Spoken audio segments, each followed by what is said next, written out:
تو عزیزو آئیں آج ہم پھر چلیں گے عہد نامہ قدیم سے یسایہ چیپٹر 53۔ تو جیسے کہ لاسٹ ویک میں اس کو ایک سوال کے ساتھ ختم کیا تھا کہ جو دنیا میں موسٹ امپورٹنٹ کویسچن کوئی پوچھا جا سکتا ہے تو وہ کون سا ہو سکتا ہے کسی بھی انسان کے لیے، کسی بھی شخص کے لیے، وہ کیا سوال ہو سکتا ہے۔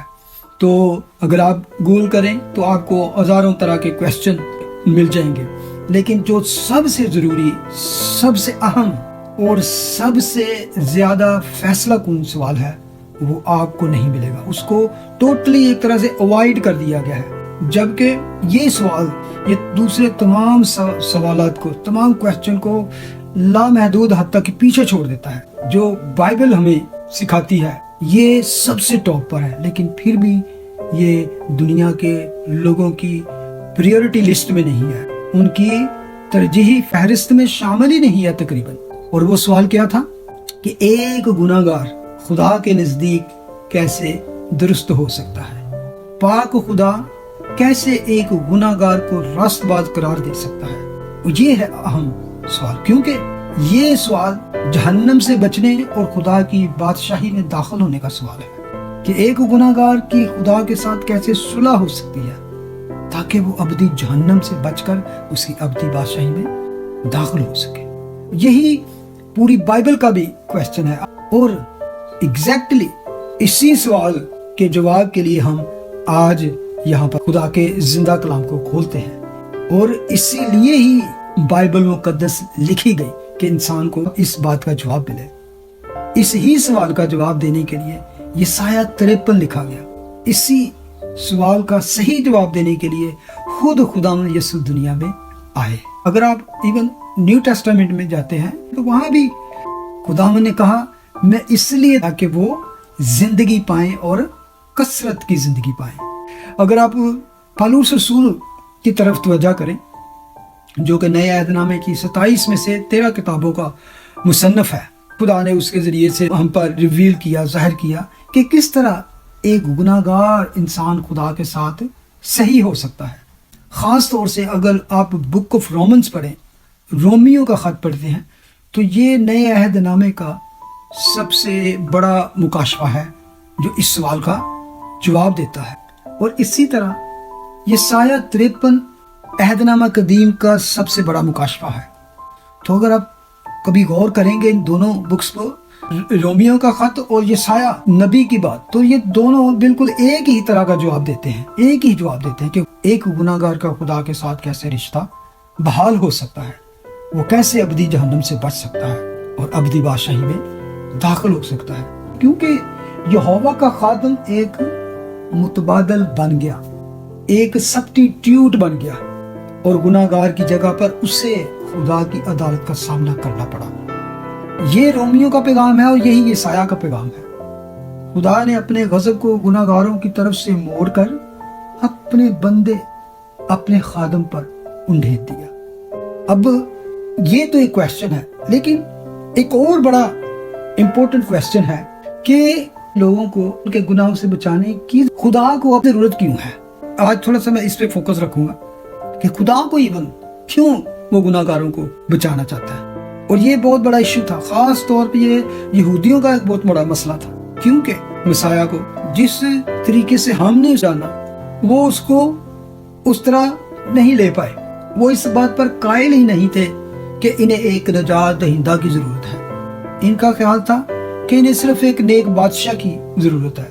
ان کا خیال تھا کہ وہ اپنے ابراہیمی نسل کی وجہ سے، عہدوں اور وعدوں کی وجہ سے، اپنی نیکی اور اپنی مذہبیت اور اپنی مذہبی رسومات اور اپنی راست بازی کی کوششوں کی وجہ سے وہ برکت کے اعلیٰ درجہ کے مقام پر ہیں۔